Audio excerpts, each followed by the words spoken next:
Okay, my friends, a while ago I introduced you to this, okay? These are ridge roof pitch factors.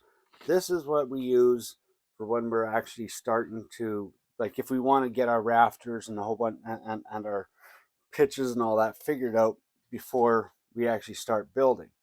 And to use these, all you're going to need is three little measurements. You're going to need to know the actual width of your like the depth of your material. Okay, so from here to here, which is 7 1/4. Okay, you're going to need to know your hap.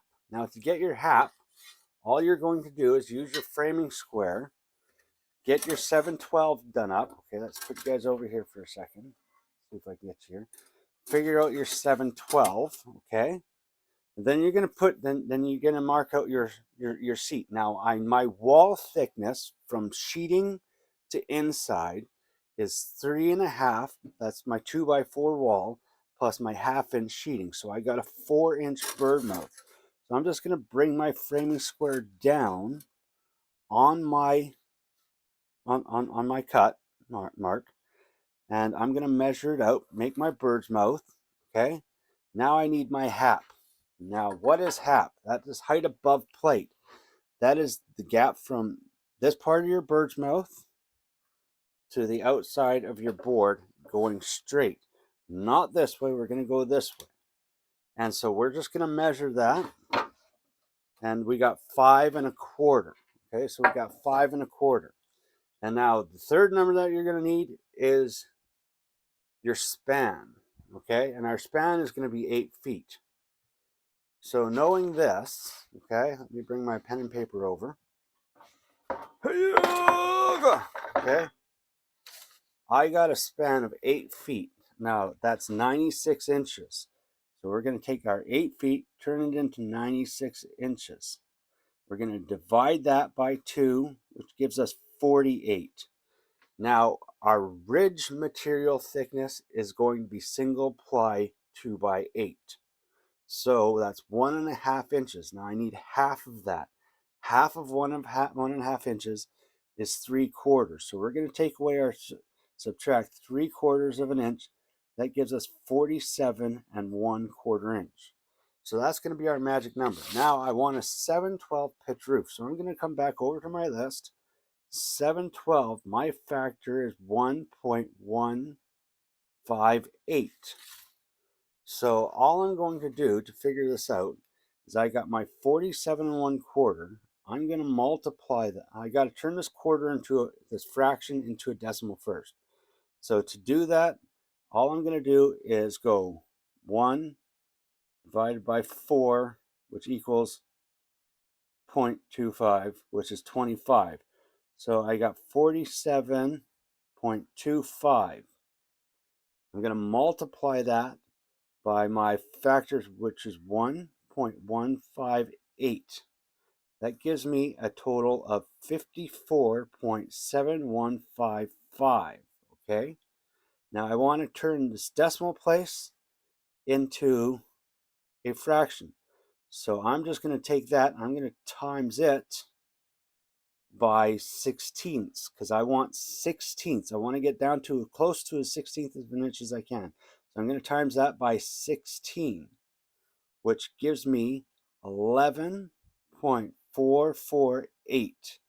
So now these are 11/16. If this was 0.5 over, you'd round up. But because it's under 0.5, we're going to round down. So that's going to be 11/16. So I got 54 11/16.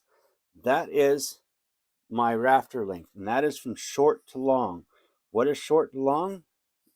That is from this point, the short, to the long of your 7/12 angle, okay, for your rafters. Now you got your rafter length cut out, marked out. Now all you're going to end up having to do is just add in your overhang, and that's really easy to do. I'll show you that some other day. I'll actually build a rafter with you guys one of these days. I'm waiting for some material to come in anyways, and I'll actually build a rafter with you. But now we've got like really quick, simple math. We know how long our rafter is from short to long, and we know it. Now we want to know how high our ridge is going to be, okay? And this is a really easy one to do. Your ridge is going to be your run, okay? So we need to know our pitch, which is a 7/12. So we got 7 times, we can take our 7. It was a 6/12. 6/12 would be a 6. It was a 5. It would be a 5. We're going to times that by our run, which is 47.25, which equals 330.75. We're going to divide that by 12, which gives us 27.5625. We want to turn this into sixteenths again, so we're going to times that by 16, which gives us 9. So now we got 27 and 9/16. Now you're going to take this and we're going to add our height above plate, that measurement that we had, which was 5 1/4, plus 5 1/4, which gives us a total of 28 1/16. So now we've got our ridge height. So our ridge height is the point from our wall, top of our wall to the top of our peak. Okay, so that's our ridge height. So now we know how high our ridge height is. Now for our leg, all we're going to do is to subtract our material, which is 7 1/4. So we're going to take this, we're going to take away 7 1/4, which is 21. So we got 7 1/4 for our material on edge, and our leg is going to be 21 inches. So there you go. Now you got that measured out, you got that done. Now you can go out and start cutting your materials and prepping to build your roof. While your guys or everyone else is out building the walls, getting stuff ready for you to get up there on that roof.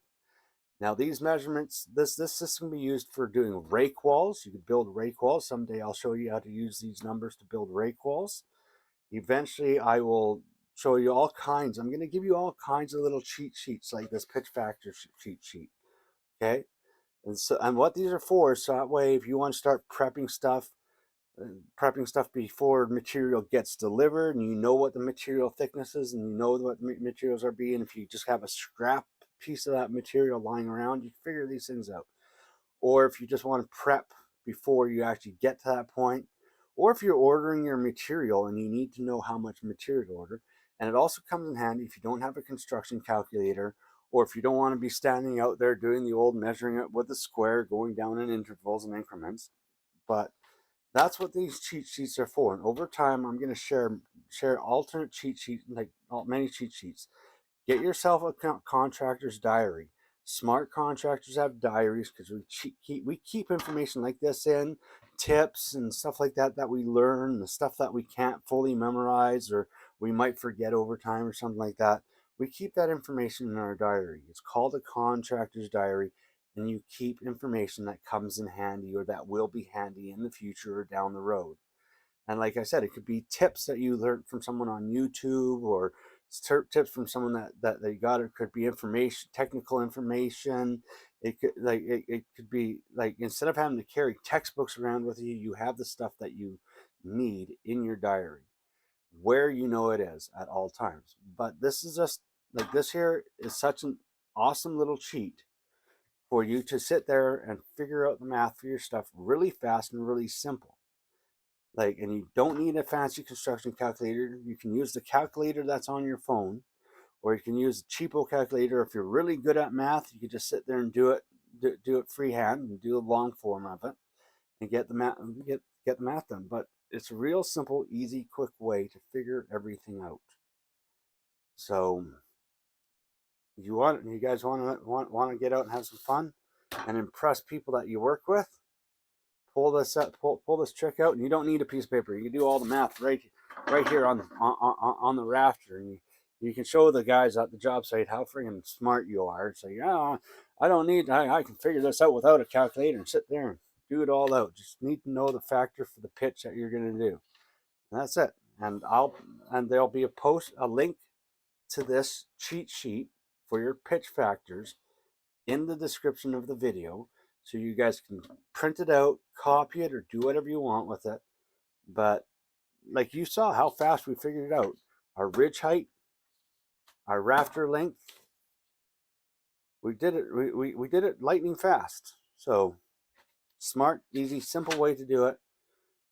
And I hope this actually comes in handy for you guys in the future. So catch you all on the flip side.